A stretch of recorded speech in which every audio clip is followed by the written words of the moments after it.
اللہ تبارک و تعالی نے اس کائنات کے نظام کے لیے ایک ایسا علم آسمانی اتارا ہے جس کے جاننے اور پہچاننے سے دنیا بھی چلتی ہے اور آخرت بھی الحمدللہ کامیاب بنتی ہے۔ اور اصل زندگی گزارنے کا جو راستہ ہے وہ علم والا ہے۔ بغیر علم کے نہ ہم دیر تک چل سکتے ہیں نہ دور تک جا سکتے ہیں۔ جیسے اندھیرے میں روشنی ہو تو بندہ سفر کر سکتا ہے، اور روشنی نہ ہو تو پھر اندازے سے زیادہ دور تک نہیں جا سکتا۔ تو چاہے زندگی کا کوئی بھی شعبہ ہو، علم کا ہونا بہت ضروری ہے۔ اور سارے دنیا کے علوم میں دین علم جو ہے، قرآن پاک کا جو علم ہے، شریعت مطہرہ کا جو علم ہے، یہ بہت اہم ہے۔ کیوں؟ اس لیے کہ زندگی گزارنے کا صحیح طریقہ بھی اسی سے پتہ چلتا ہے، اور اللہ اس کے رسول کو راضی کرنے کا بھی طریقہ اسی سے پتہ چلتا ہے۔ ایک ہے دنیاوی ضرورتوں کا علم، اور ایک ہے دنیا اور آخرت کی کامیابی کا علم۔ دنیا کے جتنے بھی فنون ہیں، ڈاکٹر بننا، لائر بننا، انجینئر بننا، پروفیسر بننا، صحافی بننا، سیاستدان بننا، کوئی بھی آپ شعبہ لے لیں، دنیا کے اندر یہ جتنی بھی چیزیں ہیں، دنیا کے فنون دنیا سے کمانا سکھاتے ہیں، مگر جو دین کا علم ہے یہ دنیا سے نہیں بلکہ اللہ سے لینا سکھاتا ہے، بشرطے کہ ہو یہ علم بھی اللہ کے ڈر، خوف اور اللہ کے لیے ہو۔ ورنہ دین کا علم بھی اگر دنیا کے لیے حاصل کیا جائے تو اس سے بدتر سیکھنے والا اور کوئی نہیں دنیا میں ہو سکتا۔ خوشنودی اللہ کی ہو، رضا اللہ ہو، منزل اللہ ہو، منزل نبی ہو، منزل آخرت ہو، منزل قبر ہو، منزل حشر ہو، منزل جنت ہو، تو پھر دین علم کا حاصل کرنا دنیا میں بھی کامیابی کا ذریعہ ہوگا اور آخرت میں بھی۔ اور دنیا کے جتنے فنون ہیں وہ دنیا سے حاصل کرنا سکھاتے ہیں، اور دین علم ایسا ہے صحیح معنوں میں اگر سیکھا جائے تو یہ اللہ سے لینا سکھاتا ہے۔ چونکہ شوال کا مہینہ ہے، 15 دنوں کے بعد، 15 شوال کے بعد تو مدارس کے داخلے شروع ہو جاتے ہیں، اور ہر سال میں یہ عنوان باندھتا ہوں تاکہ ہم ہماری ہونہار، قابل، عقل مند، دانش مند، حلیم، بردبار اولاد کو مدرسے کے حوالے کریں۔ شریر، ستانے والا، تنگ کرنے والا، یہ بچے بھی بڑے چالاک ہوتے ہیں، مگر ہم اس نیت سے مدرسے میں نہ ڈالیں کہ بھئی یہ بچہ بڑا شریر ہے تو اسے مدرسے میں ڈال دو، یہ بچہ بڑا ستاتا ہے تو مدرسے میں ڈال دو۔ نہیں، میری اولاد میں جو ہونہار اولاد ہے میں وہ اللہ کے دین کے لیے دوں، یہ ہماری سوچ ہونا ضروری ہے۔ لن تنالوا البر حتی تنفقوا مما تحبون، اللہ چاہتے ہیں کہ جب تک تم اپنی محبوب، مرغوب، پسندیدہ چیز اللہ کے راستے میں نہیں خرچ کرو گے تب تک تم اللہ کے پاس کامیابی کے ساتھ نہیں پہنچ سکتے، کامل نیکی تک نہیں پہنچ سکتے، جنت تک نہیں پہنچ سکتے۔ میری لائف میں، میری زندگی میں، میری جائیداد میں سب سے زیادہ قیمتی چیز کیا ہے؟ میں وہ اللہ کے راستے میں لگاؤں۔ اب چاہے وہ دولت ہو، چاہے وہ اولاد ہو، چاہے میری زندگی ہو، اور اللہ چاہتے ہیں کہ میرے راستے میں محبوب چیز لگاؤ تو پھر میں تمہیں وہ دوں گا جس کا تمہیں گمان بھی نہیں ہے۔ پوری ہماری زندگی میں بچپنا ہے، جوانی ہے، بڑھاپا ہے، یہ پوری لائف میں سب سے اہم عمر کیا ہے؟ جوانی، سب کو پسند ہے۔ اسی لیے اللہ نے فرمایا جوانی کا ایک سجدہ 70 کے برابر، کہ کیوں؟ جوانی میں خواہشات زیادہ ہوتے ہیں، جوانی میں آوارگی زیادہ ہوتی ہے، جوانی میں ضروریات زیادہ ہوتے ہیں، مصروفیات زیادہ ہوتے ہیں۔ اللہ فرماتے ہیں اپنی جوانی کو دنیا کے پیچھے لگانے کے بجائے اگر میرے سامنے سجدہ کرنے میں لگاؤ گے تو پھر ایک کا میں 70 دوں گا، اس لیے کہ تمہاری پوری لائف میں جوانی بہت محبوب چیز ہے، وہ لگاؤ گے تو پھر میں اجر بھی ویسے دوں گا۔ تو اللہ کے راستے میں اپنی محبوب چیز لگاؤ، قابل چیز لگاؤ، جو مجھے پسند ہے میں وہ اللہ کے راستے میں لگاؤں۔ میرے 4 بچے، اس میں جو چالاک بچہ ہے میں وہ دین علم کے لیے دوں، وہ مدرسے کے لیے دوں۔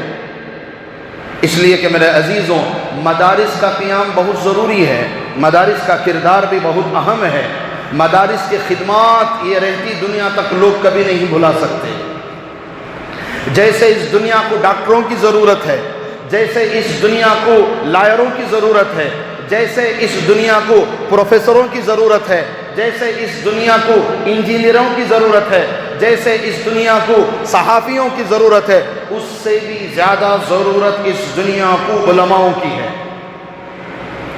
کیوں؟ یہ جتنے میں نے گنائے یہ سب تمہیں دنیا کے اندر اپنے مسائل کا حل بتائیں گے، اور علماء مدارس یہ وہ ہیں جو آپ کو دنیا کا بھی حل بتائیں گے، آخرت کا بھی حل بتائیں گے۔ کسی کا گھر میں انتقال ہو جائے نا تو اب ڈاکٹر صاحب، لائر صاحب، پروفیسر صاحب، انجینئر صاحب کسے فون کرتے ہیں؟ بھئی گھر میں انتقال ہو گیا، کسے فون کرتے ہیں؟ ڈاکٹر صاحب کو فون نہیں کرتے کہ بھی ہمارے گھر میں انتقال ہو گیا قرآن خوانی کروا دو۔ انجینئر صاحب کو فون نہیں کرتے کہ بھی گھر میں فلاں کا انتقال ہو گیا ہے قرآن خوانی کروا دو۔ پروفیسر صاحب کو فون نہیں کرتے۔ سب کو پتا ہے کہ مرنے کے بعد جو علم کام آتا ہے وہ قرآن ہے، اسی لیے سب سے پہلے قاری صاحب کو فون کرتے ہیں، امام صاحب کو فون کرتے ہیں، عالم دین کو فون کرتے ہیں کہ حضرت میرے گھر میں میرے والد صاحب کا انتقال ہو گیا، آپ کے مدارس میں بچوں سے قرآن پڑھوا کر دعا فرمائیں۔ کیوں؟ پتہ ہے کہ موت کے بعد کوئی بھی علم کام نہیں آتا، یہی وہ علم ہے جس کو ایصال ثواب کرنے سے ان کے خبر میں ان کے سوالات کے جوابات آسانی کے ساتھ ہو سکتے ہیں۔ اسی لیے پورے قرآن میں آپ دیکھ لیں، احادیث میں آپ دیکھ لیں، آپ صلی اللہ علیہ وسلم نے سب سے پہلے اس امت کی بنیاد مدرسے پر رکھی ہے۔ اصحاب صفہ یہ اس امت کا پہلا مدرسہ ہے جو قائم ہوا مسجد نبوی میں، جس کو قائم کیا آپ صلی اللہ علیہ وسلم نے۔ مسجد اصطلاحاً صرف مسجد الحرام اللہ کا گھر ہے، بیت اللہ، باقی جتنی ساری مسجدیں ہیں لفظاً وہ بیت اللہ ہیں۔ ہماری یہ مسجد بھی بیت اللہ ہے لفظی اعتبار سے، بیت اللہ کا مطلب ہے اللہ کا گھر، یہ بھی اللہ کا گھر ہے، تو لفظی اعتبار سے اس مسجد کو بھی بیت اللہ کہا جائے گا، تو مسجد نبوی کو بھی بیت اللہ کہا جا سکتا ہے لفظی اعتبار سے۔ تو سب سے پہلا مدرسہ آپ صلی اللہ علیہ وسلم نے قائم فرمایا بیت اللہ، یعنی مسجد نبوی میں لفظاً جو بیت اللہ ہے۔ نمبر 2، استاذ کون ہے، محتمم کون ہے، منتظم کون ہے؟ رسول اللہ۔ کون ہے؟ سب سے پہلے مدرسے کے استاذ کون ہیں؟ رسول اللہ۔ اچھا، اس مدرسے میں پڑھنے والے طلبہ کون ہیں؟ قرآن پاک میں اللہ نے صحابہ کو کئی طرح سے یاد کیا، مگر ایک جگہ خاص اللہ نے فرمایا اولئک حزب اللہ، یہ صحابہ اللہ کی جماعت ہیں، اللہ کی آرمی ہیں، اللہ کے سپاہی ہیں۔ تو اللہ نے اپنے صحابہ کو حزب اللہ کا لقب عطا فرمایا۔ تو مسجد بیت اللہ، استاذ رسول اللہ، صحابہ کون؟ حزب اللہ۔ اب سلیبس کیا ہے، کتاب کون سی ہے پہلے مدرسے کی؟ فرمایا کتاب اللہ، اللہ کی کتاب، اللہ کا قرآن، اللہ کا کلام۔ سبحان اللہ، یہ 4 چیزیں ہو گئی، بیت اللہ، رسول اللہ، حزب اللہ اور کلام اللہ۔ مسجد اللہ کا گھر، اور استاد رسول اللہ، پڑھنے والے صحابہ حزب اللہ، پڑھائی جانے والی کتاب کتاب اللہ۔ اب جب مدرسہ قائم ہوتا ہے، استاد ہوتے ہیں، بچے ہوتے ہیں، پڑھائی ہوتی ہے، تو اب امتحان بھی ہوتا ہے۔ امتحان لینے والا کون ہے؟ صحابہ کا۔ جب سارے نبیوں کے نبی، سارے رسولوں کے رسول، جو سارے انبیاء کے سردار جب استاد ہیں، تو پھر امتحان لینے والا ممتحن بھی تو اس سے بھی بڑا ہونا چاہیے، اور وہ کون ہے؟ اللہ۔ اولئک الذین امتحن اللہ، امتحان لینے والا کون ہے؟ اللہ۔ 5 چیزیں ہو گئی، بیت اللہ، رسول اللہ، حزب اللہ، کتاب اللہ، امتحان لینے والا کون؟ اللہ۔ جب اللہ نے صحابہ کا امتحان لیا تو صحابہ نے سارے کے سارے سوالات صحابہ اول نمبر کے پاس ہیں، تو اللہ نے فرمایا ہم ان کو سند، ہم ان کو سرٹیفکیٹ دیں گے. کون سی؟ رضی اللہ، اللہ ان سے راضی ہے. سبحان اللہ. کتنے چیزیں ہو گئی؟ ذہن ہے نہیں ہے ادھر، توجہ ہے نہیں ہے. 6 چیزیں ہو گئیں. بیت اللہ، رسول اللہ، حزب اللہ، کتاب اللہ، امتحان لینے والا اللہ، اور سند کون سی ملی ہے؟ رضی اللہ. جو ان کو مانے رحمہم اللہ، جو ان کو نہ مانے لعنت اللہ. یہ بنیاد رکھی. آپ صلی اللہ علیہ وسلم نے بتایا کہ یہ مدارس ہیں. میرے طلبہ اور میرے بچوں، سینہ کبھی نہ چھوٹا کرو. جب تمہارے سامنے کوئی کہے نا کہ دنیا چاند تک چلی گئی، تم کہو کہ میں اس نبی کا علم پڑھ رہا ہوں جو عرش تک جانے والا ہے. دنیا میں رہنے والے کا یقین، ایمان، امید کمزور ہوتے ہیں. اور اللہ کا علم حاصل کرنے والا، اللہ کے رسول کی سنتوں پر چلنے والا، اور مدارس کے اندر جا کر شریعت کا علم حاصل کرنے والا، اس کا ایمان بھی پکا، یقین بھی پکا، امید بھی پکی ہوتی ہے. اور آج یہ تینوں چیزیں ہماری کمزور ہیں معاشرے کے اندر. صرف شک لگا ہے لوگوں کو کہ پیٹرول ختم ہو سکتا ہے. کیا لگا ہے؟ شک. ابھی کوئی اعلان نہیں ہوا، ابھی کوئی پیٹرول آنا بند نہیں ہوا، ابھی کوئی قحط سالی شروع نہیں ہوئی. صرف شک لگا ہے کہ بھائی کیا ہونے والا ہے؟ پیٹرول ختم ہو سکتا ہے. صرف شک کی بنیاد پر آپ دیکھیں گے پیٹرول پمپ پر بھیڑ لگ گئی ہے کہ شک ہو گیا پیٹرول ختم ہو جائے گا، بھیڑ لگ گئی. مرنا یقینی ہے، آخرت یقین ہے، اللہ کے سامنے کھڑا ہونا یقینی ہے. تو پھر مسجد میں بھیڑ کیوں نہیں لگ رہی ہے؟ شک کی بنیاد پر پیٹرول پمپ پہ بھیڑ لگانے والوں، وہ شک ہے یا یقین ہے؟ مرنا یقینی ہے، آخرت یقینی ہے، اللہ کے سامنے کھڑا ہونا یقینی ہے. پھر مسجد کی بھیڑ کیوں خالی ہو گئی؟ وہی آسمان، وہی زمین، وہی اللہ، وہی رسول، وہی اللہ کا قرآن، وہی دن، وہی رات، وہی 5 وقت کی نمازیں، سب وہی ہیں.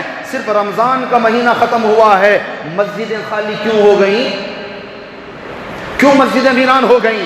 کیا 5 نمازیں صرف رمضان میں فرض تھیں؟ کیا قرآن پڑھنا صرف رمضان میں ضروری تھا؟ کیا اللہ کے سامنے ہاتھ اٹھانا صرف رمضان کا خاصہ تھا؟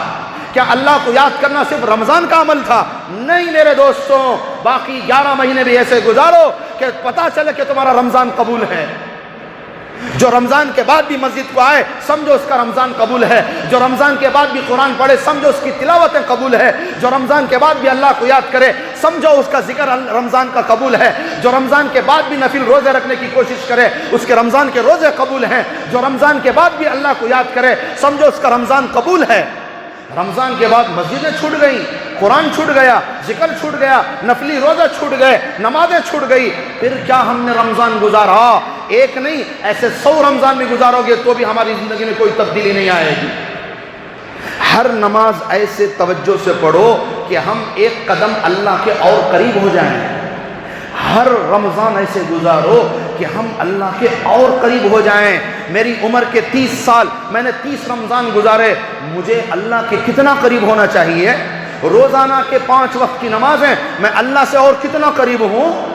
میں روزانہ قرآن پڑھ رہا ہوں، میں اللہ کے کتنا قریب ہوں؟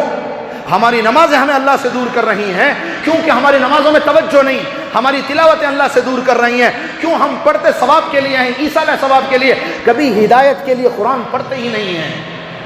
جب بھی قرآن اٹھاؤ مرحوم کے لیے، جب بھی قرآن اٹھاؤ ایصال ثواب کے لیے، جب بھی قرآن اٹھاؤ گھر نیا بنایا ہے اس لیے، جب بھی قرآن اٹھاؤ قرآن دکان کی برکت کے لیے. اپنی ذات کے ہدایت کے لیے کب قرآن پڑھو گے؟ یہ برکت، یہ ایصال ثواب، یہ سب تو قرآن سے چھوٹی چھوٹی چیزیں حاصل کرنا. اصل قرآن سے حاصل کرنے کی چیز ہدایت ہے. کبھی قرآن اس لیے اٹھاؤ کہ یا اللہ آج میں میرے مرحومین کے لیے نہیں، میرے گھر کی اوپننگ کے لیے نہیں، اپنے دکان کی برکت کے لیے نہیں، اپنی ذات کی ہدایت کے لیے پڑھتا ہوں. یہ اہم مقصد ہے قرآن کا. تو میرے عزیزوں، میرے بھائیوں، مدرسے کی بنیاد سب سے پہلے آپ صلی اللہ علیہ وسلم نے رکھی.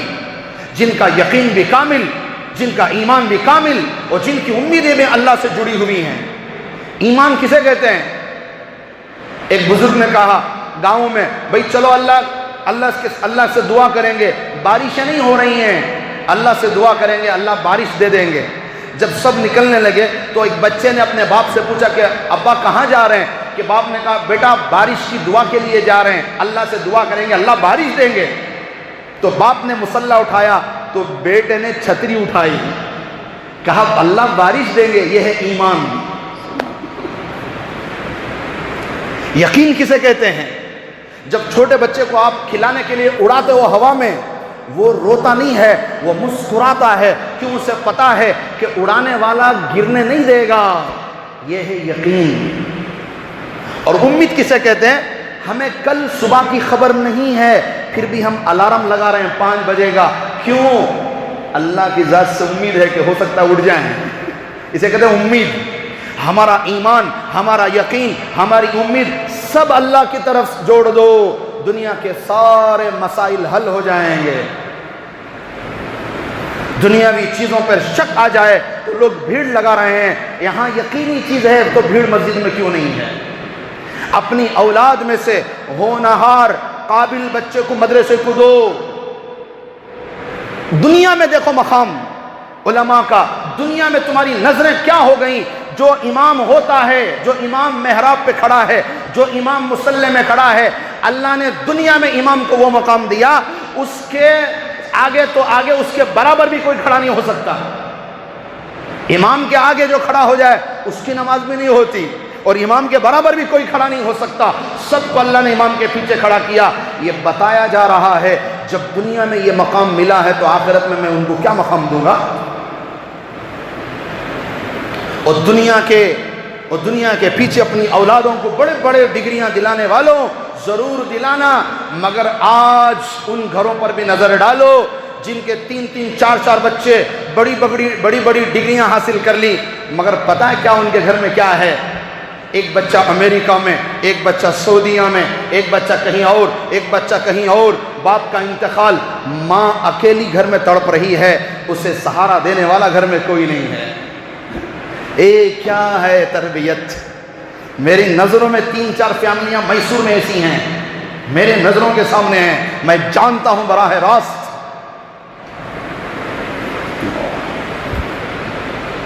گھر میں شوہر نہیں، 4 اولاد، سب اپنی اپنی فیملی کے ساتھ دور ملکوں میں مصروف، اتنا بڑا 40-60 کا گھر ہے، اکیلی ماں تڑپ رہی ہے، اس کے آنسو پوچھنے کے لیے اولاد نہیں ہے، اس کی بیماری پر ڈاکٹر کے پاس لے جانے کے لیے اولاد نہیں ہے، رات میں اگر اسے کوئی تکلیف اٹھ جائے نا، اسے کوئی سہارا دینے والا نہیں ہے۔ اتنی بڑی ڈگریاں دلاؤ گے کہ تم سے دور ہو جائیں۔ اگر موت کے وقت تمہاری اولاد تمہارے سامنے نہ ہو، مرنے کے بعد تمہیں 24 گھنٹے جبانا پڑے تمہاری میت کو خبر میں دفنانے کے لیے کہ تمہارا بچہ 24 گھنٹے دور ہے، فلائٹ پکڑ کر آئے گا تب تمہاری جنازہ پڑھائے گی، کیا فائدہ ہے اس جنازے کا؟ جو بچہ تمہاری آخری سانس میں تمہارے سامنے نہیں تھا، وہ بچے کی وجہ سے تمہاری میت، تمہارے جنازے کو 24 گھنٹے فریج میں رکھا گیا کہ وہ آئے گا تو نماز پڑھائیں گے۔ اتنی بھی دنیا اندر داخل نہ کرو کہ آخری وقت میں اپنوں کے لیے تڑپ جاؤ، اپنے کے لیے ترس جاؤ۔ ایک باپ نے قاضی کے سامنے کیس ڈال دیا کہ میرا بچہ صاحب نصاب ہے مگر مجھے خرچہ نہیں دیتا، تو قاضی صاحب نے کہا کہ جناب آپ خود صاحب دولت مند ہیں، آپ کو بیٹے کے خرچے کی کیا ضرورت؟ کہا مجھے میرے بیٹے کا خرچہ چاہیے بھائی۔ تو قاضی صاحب نے عرضی جاری کی بیٹے کو کہ بھی آپ دارالقضا حاضر ہوں، فیصلہ کرنا ہے۔ تو بیٹا آ گیا، کہا آپ اپنے باپ کو خرچہ نہیں دیتے؟ تو بیٹا حیران ہو گیا، میرا باپ خود مالدار ہے، اسے میرے خرچے کی کیا ضرورت ہے؟ تو پھر باپ کو بلایا گیا، بھئی بیٹا حاضر ہے، بتاؤ کیا مقصد ہے تمہارا بلانے کا بچے کو؟ خرچہ تو تمہارا مقصد نہیں ہو سکتا، اس لیے کہ اللہ نے تمہیں خود دولتوں سے نوازا ہے۔ تو باپ نے کہا کہ قاضی صاحب میں نے میرے بیٹے سے خرچہ اس لیے طلب کیا ہے، کم سے کم وہ خرچہ دینے کے بہانے ایک آدھ مرتبہ مجھے اپنا چہرہ تو دکھا دے۔ اولاد وہ ہو جو تمہارے آخری وقت میں تمہارا سہارا بنے، اولاد وہ ہو جو تمہارے جنازے کی نماز خود کھڑا ہو کر پڑھا سکے، اولاد وہ ہو جو تمہاری قبر پر سورہ یاسین پڑھ کے دم کر سکے، اولاد وہ ہو جو تمہارے لیے تہجد میں ہاتھ اٹھا کر دعا کرے، اولاد وہ ہو جس کے زبان سے اللہ کا کلام نکلے تو تمہاری مغفرتیں ہو جائیں۔ تو میرے عزیزوں، مدارس کا وقت ہے، مدارس کھلنے کا وقت ہے، ایک ایک مدرسہ بھی ہمارے لیے قیمتی ہے، ایک ایک مدرسہ بھی، ورنہ دیکھو جہالت شہر میسور کے اندر کتنی پھیلی ہوئی ہے، جہالت کی کوئی انتہا ہے ہمارے شہر کے اندر۔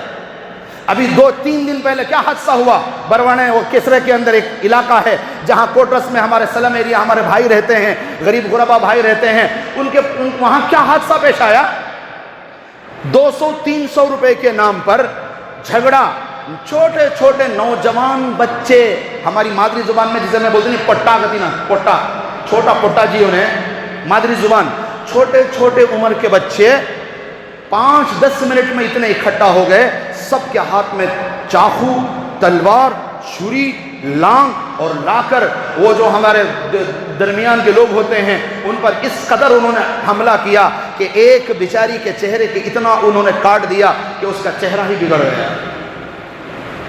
وہ تو خامخواہ 2 جھگڑوں کے درمیان میں صلح کرنے کے لیے بیچاری آئی تھی، اس پر حملہ کر دیا ان نوجوان بچوں نے کہ اس کا چہرہ ہی تباہ ہو گیا زندگی بھر کے لیے۔ 200-300 روپئے پر جن بچوں کے ہاتھ میں چاقو آ جائے، چھوٹی رقم پر جن بچوں کے ہاتھ میں تلواریں آ جائیں، سوچو اس امت کا آگے کیا ہوگا۔ یہ جہالتیں کہاں تک آ گئیں، مارنے مرنے کے لیے کوئی نہیں ڈر رہا ہے ہمارا بچہ، کیوں کہ فون نے، گیمز نے زندگیاں تباہ کر دی ان کی۔ یہ سب سے بڑا تاریخ کا دنیا کی فتنہ ہے فون، جس میں دیکھ اتنا انہوں نے سیکھ لیا۔ میرے عزیزوں، نہ ریل میں کوئی فرق، نہ ریل میں کوئی فرق، ریل دیکھ سب نے اسے ریل سمجھ لیا ہے۔ آج علم ہے مگر علم غلط ہو رہا ہے، ہر 4 بندہ ریل بنانے لگا ہے اور ہر جھوٹی چیز اس میں چلنے لگی ہے۔ ایک ریل چل جائے بس لوگ اسے دیکھنا شروع کر دیتے ہیں اور آخر میں اسے حقیقت سمجھنے لگتے ہیں۔ نہ ریل ہماری زندگی ہے، نہ انٹرنیٹ ہماری زندگی ہے، نہ سوشل میڈیا ہماری زندگی ہے۔ ایک بم پڑ جائے نا انٹرنیٹ کے کسی چیز پر، ساری دنیا کا نیٹ ختم ہو جائے گا، کیا کرو گے؟ تمہارا یہ آئی ڈی کام نہیں کرے گا، تمہارے ساری میموری تباہ ہو کے رہ جائے گی۔ اصل میموری فون نہیں، اصل میموری جو اللہ نے دی ہے وہ ہے، اس کی حفاظت کرو۔ اصل یادداشت یہاں ہے جو اللہ نے دی ہے، یہ جو ٹیمپروری ہاتھ میں ہے 1 سیکنڈ میں ختم ہو سکتا ہے، اس کی کیا گارنٹی؟ اس وقت علم کی ضرورت ہے، گلی گلی مدرسے کی ضرورت ہے، ورنہ آج جو ہم نوجوانوں کو دیکھ رہے ہیں ان نوجوانوں کے بارے میں یہ تصور بعض لوگوں کا ہو رہا ہے نہ جانے ہمارے بچے سدھریں گے یا نہیں، یہ افسوس کرنا پڑ رہا ہے۔ اس لیے میرے بھائیوں، میرے عزیزوں، اللہ کا واسطہ اپنے بچوں کو مدارس میں داخل کرو، اصل علم تو یہی ہے، ورنہ اسکول کا سلیبس بھی تو اس موجودہ حکومت نے تبدیل کر کے رکھ دیا۔ اسکول کے سلیبس میں اب کچھ نہیں ہے، صرف ضرورت کی وجہ سے ڈگری حاصل کرنا بس ہے، باقی اسکول کے سلیبس میں کوئی علم نہیں ہے جس میں انسان کو انسان بنایا جا سکے۔ اس سلیبس میں کچھ ایسا نہیں ہے جو بچوں کو ماں باپ کے حقوق سمجھا سکے، اس علم میں ایسا کچھ بھی نہیں ہے جو انسان کو انسان کی قدر کرنا سکھا سکے۔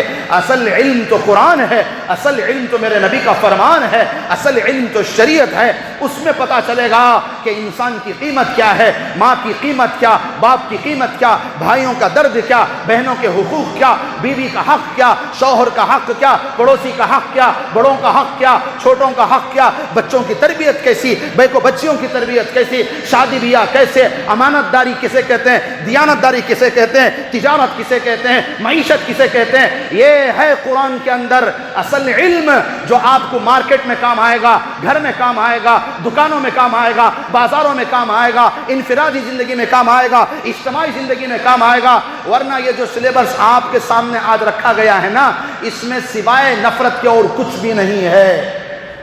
پورے سلیبس میں اس راجا نے اس پر حملہ کیا، اس نے اسے مار دیا، مسلمان نے ہندو کو مار دیا، ہندو نے مسلمان کو مار دیا، وہ اس کی ڈیٹ آف برتھ، اس کا جو ہے مرنے کا دن بناؤ، اس کے پیدا ہونے کا دن بناؤ، اور کیا ہے سلیبس کے اندر؟ اصل علم تو یہ ہے کہ اللہ کو پہچانو، اللہ کے نبی کو پہچانو، زندگی کو پہچانو کہ زندگی کتنی قیمتی چیز ہے۔ تو میرے عزیزوں، میرے بھائیوں، ہم سب یہ نیت کریں کہ میری اولاد مدرسے میں جائے۔ اگر میری اولاد نہیں ہے یا پھر میری اولاد میں ایسی نہیں ہے جو میں مدرسہ بھیج سکتا ہوں، تو میں اپنے خاندان کی کسی اولاد کو چن کر اس کا خرچہ اٹھاؤں تاکہ وہ مدرسے میں جا کر پڑھے۔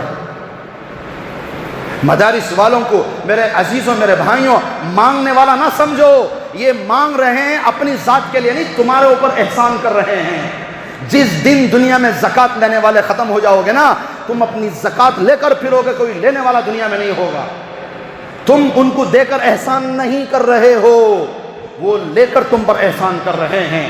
حضرت عمہ عائشہ صدیقہ رضی اللہ تعالی عنہا کے لے پالک ایک فرزند تھے، ان کو حضرت عمہ عائشہ نے کہا بیٹا یہ زکوٰۃ کی رقم ہے، فلاں مستحق کو دے کر آنا، یاد رکھنا دو باتوں کو دھیان میں رکھنا، نمبر ایک ہاتھ میں نہیں دینا، ہاتھ میں نہ دینا، ان کے پڑوس میں رکھ کے نکل کے آ جانا، نمبر دو دعا کی درخواست بھی نہ کرنا۔ اب وہ گئے، باتوں باتوں میں ان کے قریب پیسہ رکھ کر نکل کر آ گئے، مگر ایک دل میں سوال تھا، آ کر انہوں نے سوال کیا اماں جی ہاتھ میں دینے سے کیا ہو جاتا؟ ہاتھ میں دینے سے یہ ہوتا کہ اس سے یہ احساس ہوتا کہ آج میں اتنا کمزور ہو گیا ہوں کہ زکوٰۃ کا پیسہ لے رہا ہوں، یہ میں تکلیف نہیں دینا چاہتی تھی، اس وجہ سے میں نے کہا ہاتھ میں نہ دینا، بازو میں رکھ کے آنا۔ اچھا اماں جی دعا کی درخواست تو کر سکتے تھے، تو حضرت عمہ عائشہ نے فرمایا کہ بیٹا دعا کی درخواست اس سے کی جاتی ہے جس پر ہم نے احسان کیا ہو، یہاں ہم اس پر نہیں، وہ ہم پر احسان کر رہا ہے۔ زکوٰۃ کا پیسہ دے کر ہم کوئی احسان نہیں کر رہے ہیں مساجد پر، مدارس پر، اداروں پر، نہیں نہیں نہیں، یہ ان کا ہم پر احسان ہے۔ اگر وہ لینا چھوڑ دینا تو تمہاری زکوٰۃ لینے والا کوئی نہیں ہوگا، تمہارے صدقہ خیرات لینے والے کوئی نہیں ہوں گے۔ میرے عزیزوں ایک وقت آئے گا، سنن ابن ماجہ کی روایت ہے، آپ صلی اللہ علیہ وسلم نے فرمایا، حضرت حذیفہ بن یمان راوی ہیں، ہمارے نبی نے فرمایا ایک زمانہ آئے گا اسلام ایسے پرانا ہو جائے گا جیسے کپڑا پرانا ہو جاتا ہے، حتی لا یدری ما صیام ولا صلاۃ ولا نسک ولا صدقہ، اتنا اسلام پرانا ہو جائے گا ایک زمانے میں لوگوں کو نماز کیا نہیں معلوم ہوگی، روزہ کیا نہیں معلوم ہوگا، زکوٰۃ کیا نہیں معلوم ہوگا، قربانی کیا انہیں نہیں معلوم ہوگا، صدقہ کیا انہیں نہیں معلوم ہوگا۔ ایسے حالت میں اسلام آ جائے گا۔ اس زمانے میں کوئی بوڑھے لوگ ہوں گے، وہ بس اتنا کہیں گے، ہم نے اپنے ماں باپ سے بس اتنا سنا ہے، کوئی ایک کلمہ ہے لا الہ الا اللہ، بس ہم نے اتنا یاد ہے، باقی اور کچھ یاد نہیں۔ یہ زمانہ آنے والا ہے، زمانہ آنے والا ہے۔ اپنی اولاد کی فکر دین کے بارے میں کرو، دنیا کے بارے میں تو ہر کوئی کرتا ہے کہ میرے مرنے کے بعد میری اولاد کا کیا بنے گا، اس لیے ہم نے ان کے لیے گھر، زمین، جائیداد بنانا شروع کر دیا۔ یہ سوچو کہ میرے مرنے کے بعد میری اولاد کے ایمان کا کیا ہوگا، میری اولاد میرے بعد کا نمازی رہے گی، میرے مرنے کے بعد میری اولاد کا قبرستان آنے کے قابل رہے گی۔ اولاد کو قابل بناؤ، مدارس بھیجو، مدارس کا تم پر بہت بڑا احسان ہے، بہت بڑا مدارس کا احسان ہے۔ یاد رکھو اللہ نے اپنے کلام اور اپنی شریعت کو باقی رکھنے کے لیے ان علماء، ان طلباؤں کو چن لیا ہے۔ میرے بھائیوں میں کہتا ہوں تمام طلباء سے جو مدارس کو جا رہے ہیں، جن کا داخلہ مدارس میں ہو رہا ہے، سلام ہو میرے طلباء، تمہارا جانا مبارک ہو۔ آج چلے جاؤ دنیا والوں سے ہٹ کٹ کر مدرسے کی چار دیواری کے اندر، پھر ایک سال تک تم اس چار دیواری کے اندر بند ہو جاؤ گے، مگر افسوس نہ کرنا۔ سلام ہو میرے طلباء، چار دیواری کے اندر چلے جاؤ، دنیا کی محفلوں کو چھوڑ دو۔ سلام ہو میرے طلباء، تمہارے مدرسے کے جانے پر تم اپنے ماں باپ کی شفقت سے ایک سال کے لیے محروم ہو جاؤ گے، اپنی بھائی بہن کی محبت سے محروم ہو جاؤ گے، اپنی گلی محلوں کے دوستوں سے تم محروم ہو جاؤ گے، اپنے گھر کی خوشیوں کے موقعوں کو تمہیں چھوڑنا پڑے گا۔ سلام ہو میرے بچوں، میرے طلباء، تم ایک سال کے لیے چار دیواری کے اندر بند ہو جاؤ گے، تمہارے آنسو دیکھنے والا کوئی نہیں ہوگا، تمہاری بیماری پر پوچھنے والا کوئی نہیں ہوگا، تمہیں کھانا ڈال کر کھلانے والا کوئی نہیں ہوگا، تمہاری راتوں میں تمہاری تکلیف دیکھنے والا کوئی نہیں ہوگا۔ مگر میرے بچوں یاد رکھو، میرے طلباء تمہیں یاد رکھنا کہ تم جب فارغ ہو کر آؤ گے، اللہ ساری دنیا کو تمہارے استقبال کے لیے کھڑا کرے گا۔ یہ مصلی، یہ محراب میرے ان بچوں کے منتظر ہوں گے۔ معاشرہ کہے گا اے میرے علماء آؤ، اے میرے بچوں کل تمہیں معاشرہ بلائے گا، ہمارے جنازے پڑھاؤ، ہمارے بچوں کے نام رکھو، ہمارے لڑکے لڑکیوں کا نکاح پڑھاؤ، یہ معاشرہ تمہارا قرضدار رہے گا۔ آج تم اپنے ماں باپ کے بغیر وقت گزار لو، آج تم اپنے بھائی بہن کے بغیر مدرسے کی چار دیواری میں وقت گزار لو، آج اپنوں کی جدائی برداشت کر لو، آج اپنے گھر کی خوشیاں چھوڑ دو، آج اپنے گھر کے غم دکھ چھوڑ دو، چار دیواری کے اندر بند ہو جاؤ، دنیا والوں کو چھوڑو، اللہ کی تلاش میں نکل جاؤ۔ بچوں سے محبت کرو، جو بچہ مدرسے میں پڑھتا ہے صرف اس گھر والے نہیں، پورے خاندان والوں کی توجہ اس پر ہونا چاہیے، کیونکہ وہ تمہارا محسن ہے، وہ تمہارا کل قیامت میں اللہ کے سامنے سفارشی ہے، وہ کل تمہیں جنت میں لے جانے والا ہے، وہ کل تمہارے خاندان کا نام اونچا کرنے والا ہے۔ وہ کھڑے ہو کر مصلی پر قرآن تراویح میں سنائے گا، لوگ پوچھیں گے کہ یہ بچہ کس خاندان کا ہے، عید کی نماز پڑھائے گا، لوگ پوچھیں گے یہ بچہ کس خاندان کا ہے، محراب پہ کھڑے ہوگا، لوگ پوچھیں گے یہ بچہ کس خاندان کا ہے۔ دنیا میں بھی اللہ اسے عزتوں سے نوازیں گے، آخرت میں تو سبحان اللہ وہ مقام ملے گا، وہ مقام ملے گا، ساری دنیا دیکھتی رہ جائے گی۔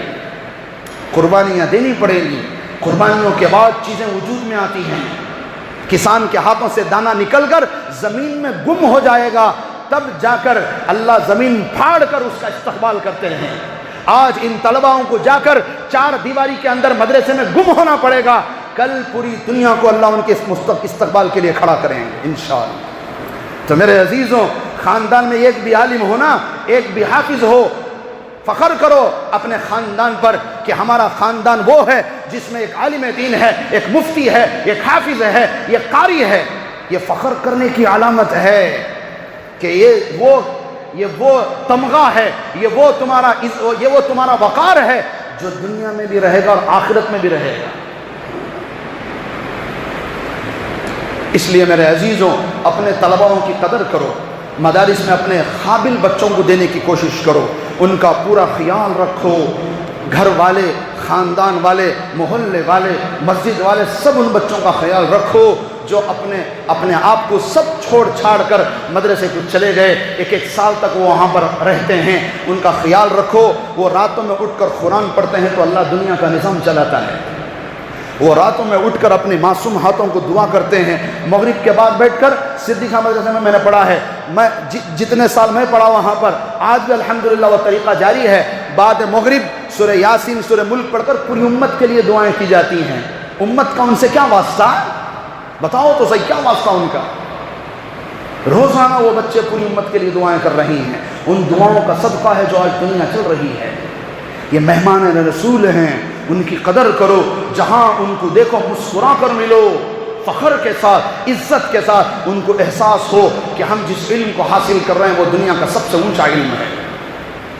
تو اس لیے میرے عزیزوں، یہ شوال کے 15 تاریخ کا مسئلہ ہے، ہم سب فکر کریں کہ اپنی اولاد، یا نہیں ہو سکے تو کسی اپنے خاندان کی بہترین اولاد کو مدرسے میں داخل کریں، اگر وہ نہیں پڑھا سکتے کوئی اور پڑھائے، اپنا خرچہ لگائے اس کے پیچھے، یہ وہ انویسٹمنٹ ہے جس کا ڈبل دگنا تگنا کر کے اللہ دیں گے۔ یاد رکھو، ہمیں دنیا اندر آ گئی، اس لیے نا ہوٹل میں آپ چلے جاؤ، 2-3 ہزار کا بھی کھانا کھاؤ نا، تمہارے دماغ میں کوئی فرق نہیں پڑتا، اور فخر کرتے ہیں ہوٹل کی بل 3000 روپے آئی، 100 روپے کی نوٹ مسجد میں ڈالتے ہوئے شرم آتی ہے، اور ہمیں احساس ہوتا ہے کہ 100 روپے ڈالوں نا کہیں کو باہر کر دو۔ جس دن پتہ چل گیا نا یہ جو میں 100 روپے پرانی پھٹی نوٹ جو مسجد میں ڈال رہا ہوں، مرنے کے بعد مجھے کام آتے گا، جس دن تمہارے دل میں یہ بات اتر گئی، پوری دولت تمہیں اللہ کے راستے میں لٹا ڈال دوں۔ اور جب تمہیں معلوم ہو جائے گا 3-3, 4-4 ہزار روپے میں نے ایک وقت کے کھانے میں لگایا ہے اور یہ کچھ کام نہیں آتا، حساب مجھے دینا پڑے گا، دوست میرے کھائیں گے حساب مجھے دینا پڑے گا، میرے اپنے کھائیں گے، شادی میں آ کر فضول خرچی کریں گے، حساب مجھے دینا پڑے گا، اس دن یہ تم فضول خرچیاں بند کر دو گے۔ وہاں لگاؤ جہاں تمہیں کام آئے۔ اپنی اولاد کا حافظ قرآن ہونا ہمارے ایمان پر مرنے کی علامت ہے۔ میرا بچہ حافظ قرآن ہے، میرے ایمان پر مرنے کی گارنٹی ہے۔ کیوں؟ نبی نے فرمایا جس کا بچہ حافظ قرآن ہوگا کل قیامت میں اللہ اسے جنت کا تاج پہنائیں گے۔ جنت کا تاج کب پہنائیں گے؟ جنت کے لباس کب پہنائیں گے؟ جب ایمان پر موت ہوگی۔ تو نبی کا یہ فرمانا یہ اس بات کی دلیل ہے جن کے بچے حافظ قرآن ہیں وہ ضرور اسلام کی حالت میں دنیا سے جائیں گے، یقینی ہے بات۔ تو میرے عزیزوں، میرے بھائیوں، ہم سب اپنے اپنے گھر کے روشن چراغ، اپنے اپنے گھر کے نور، اپنے آنکھوں کے تارے، ہماری زندگی کی ٹھنڈک جو ہماری اولاد ہے اسے ہم اللہ کے لیے پیش کریں۔ وہ ایک دن قابل بنے گی تو دنیا میں بھی تمہیں سکون ملے گا، آخرت میں بھی تمہیں سکون ملے گا۔ اگر بچوں کو مدرسے میں نہیں ڈالو گے، اگر دین کا علم نہیں دو گے، وہی ہوگا جو آج ہمارے یہاں شروعات ہو چکی ہے۔ چھوٹے چھوٹے بچوں کے ہاتھوں میں چاقو آنا کوئی معمولی بات ہے؟ یہ ہم سب کے فیل ہونے کی علامت ہے۔ ہم ناکام ہو رہے ہیں، ہم ہمارے بچوں کو اتنا نہیں بنا سکے کہ وہ ایک دوسرے کی قدر کر سکیں۔ چھوٹی چھوٹی بات پر چھوٹے چھوٹے بچے کے ہاتھ میں چاقو آ جانا یہ اس معاشرے کے ناکام ہونے کی دلیل ہے۔ اتنی مسجدیں، اتنی جماعتیں، اتنے مدارس، اتنے خطیب حضرات، اتنے علماء، اتنے مفتیان سب فیل ہو گئے، ہمارا معاشرہ ناکام ہو گیا۔ ہمارے بچوں کے ہاتھ میں قلم، کاغذ، بک آنے کے بجائے تلواریں آنے لگی، چاقو آنے لگے، چھوٹی چھوٹی بات پر ایک دوسرے کو کاٹنے لگے۔ یہ کس معاشرے میں آ گئے ہم لوگ؟ یہ کہاں آ گئے؟ ہمارا شہر میسور تو ایسا نہیں تھا، ہمارا شہر میسور تو ایسی غلاظتوں سے پاک تھا، اللہ نے اسے ان گندگیوں سے دور رکھا تھا۔ آج ہم کہاں آ گئے ہیں؟ کبھی اٹھ کر ان بچوں کے لیے دعا بھی کر دیا کرو کہ یا اللہ ہمارے نوجوان نسل کو سنوار دے، بنا دے۔ جن بچوں کے ہاتھ میں چاقو ہے یا اللہ ان کے ہاتھوں میں قلم تھما دے، ان کے ہاتھوں میں بک تھما دے، ان کے ہاتھ میں تیرا کلام دے دے تاکہ وہ تیرے کلام کو پڑھ کر اپنی زندگی کو بدل دیں، ورنہ یہ بچے خود بھی تباہ ہو جائیں گے، پورے معاشرے کو بھی تباہ کر دیں گے۔ ایک پیشاب کا قطرہ پورے دیگ میں گر جائے، پھر اس کا ایک لقمہ بھی کوئی کھانا پسند نہیں کرتا، سارا دیگ تباہ ہو جاتا ہے۔ ایک خطرہ معاشرے پہ رو، آج رونے کی ضرورت ہے اللہ کے سامنے، محنت کی ضرورت ہے اللہ کے سامنے۔ یہ ہمارے نوجوان بچے کہاں جا رہے ہیں؟ ہم سب کی فکر ہے، ہم سب کو اس کی کوشش کرنا ہے اللہ ہمارے نوجوان بچوں کو صحیح عقل سلیم نصیب فرمائے۔ تو اس کے علاوہ میرے عزیزوں، میرے بھائیوں، اس وقت جو حالات چل رہے ہیں مسلمانوں کو سنبھل کر چلنے کی بہت سخت ضرورت ہے۔ یہ ظلم کا بول بالا چل رہا ہے، اللہ کی مرضی ہے کہ جب حد سے زیادہ دنیا میں ظلم بڑھتا ہے تب اللہ پاک امام مہدی رضی اللہ تعالی عنہ کو جو ہے وہ ظاہر فرماتے ہیں۔ ہو سکتا ہے قرب قیامت کا زمانہ ہو، اس لیے کہ صرف اور صرف ظلم مسلمانوں پر ہو رہا ہے، پوری دنیا کے اعتبار سے ہو یا ہمارے ملک کے اعتبار سے ہو، چاروں طرف حالتیں بالکل ایسی ہیں۔ تو اس وجہ سے ہم کوشش کریں کہ ہماری زبان سے کہیں بھی اسپیچ ہو ہماری، چاہے بازاروں میں، چاہے اسٹیج پر، چاہے مسجد میں، میں خود بھی انشاءاللہ اس بات کی کوشش کروں گا اور ہمارے تمام علماء سے بھی درخواست کروں گا کہ بولنے میں کچھ ایسے ترتیب بنائیں کہ بھئی سامنے والے کو کوئی ایسا نہ لگے اور جس پر ہمیں کوئی تکلیف یا گرفتاری مسئلہ پیش نہ آئے۔ اس وقت وہی حالات چل رہے ہیں، وہ بولے تو بولے، ہمیں بولے تو پھنس گئے، ایسے حالت چل رہا فی الحال ہمارے ملک کے اندر۔ تو بہرحال یہ سب ہمارے ملک کی حالتیں ہیں، تو اس پر اور غور کرنے کی بات ہے۔ اس لیے ہمارے بچوں کو پڑھنا لکھنا آج کے ماحول میں بہت ضروری ہے۔ علم ہی ایک ایسا ہتھیار ہے جو سارے برائیوں کو ملک سے دور نکال سکتا ہے۔ کوشش کریں مدارس مکاتب کو لازم اور ضروری پکڑیں، اپنے اپنے مسجد کے مکاتب کو تقویت دیں، ان کو مدد کریں اور اپنے بچوں کو زیادہ سے زیادہ مدارس و مکاتب میں جوڑیں تاکہ ہمارے بچوں کے اندر سے جہالت ختم ہو۔ دعائیں بھی کریں اللہ پاک ہمارے نوجوان بچوں کے سدھرنے کے فیصلے فرمائے، ہمارے تمام بچوں کو اللہ دین کا بھی دنیا کا بھی علم نصیب فرمائے۔ اچھا، دو تین مسئلے ذہن میں رکھنے، چونکہ رمضان ابھی ختم ہوا ہے۔ رمضان المبارک میں بیماری کی وجہ سے، عذر کی وجہ سے اگر کوئی روزہ 1 یا 2 یا 3 چھوٹ گئے ہوں تو جتنے روزے چھوٹے اتنے روزوں کی قضا ضروری ہے۔ 1 چھوٹا تو 1 رکھیں، 2 چھوٹا تو 2 رکھیں، 3 چھوٹا تو جتنے چھوٹے اتنے رکھیں، کیونکہ بیماری کی وجہ سے اور عذر کی وجہ سے اور سفر کی وجہ سے چھوٹے ہیں۔ اگر نعوذ باللہ کسی نے جان بوجھ کر بغیر کسی عذر کے روزہ توڑا ہے تو اب وہ اس روزے کے بدلے میں 2 مہینے مسلسل روزے رکھے۔ فین ہے، ضروری ہے، ورنہ دنیا میں نے تو آخرت میں پکڑے جاؤ گے۔